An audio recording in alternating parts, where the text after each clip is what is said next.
Viagem presidente do Parlamento Nacional da Nação CPLP, lá foi impacto da discussão Orçamento Geral do Estado.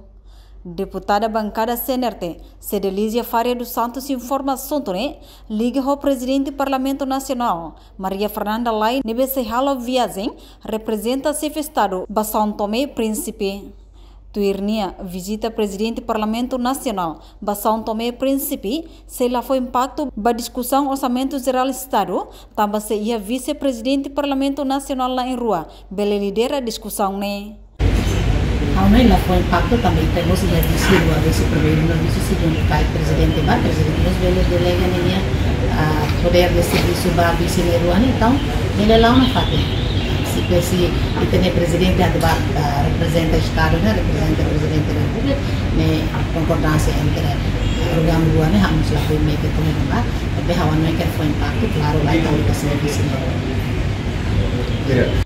No Twitter, o presidente da República, José Ramos Horta, Macabá, mas bem também a agenda selo, nebenha tem que atender, no NSF Estado delega presidente do Parlamento Nacional, Maria Fernanda Lai, representa Nia São Tomé e Príncipe. Entretanto, o presidente do Parlamento Nacional se desloca a São Tomé e Príncipe e a loron no racing ida fulang agosto ne, quase semana ida racing, no fila ricas mai Timor-Leste e a loron hito fulang setembro tinang. Reportagem Melda Fátima, Televisão Timor-Post. Janela informação ba Emma Hoto. Atu atena informação atual dia Gliu, que tá halua. Haneha botão subscribe, like, halo comentário, no faz botão ba media social Hoto.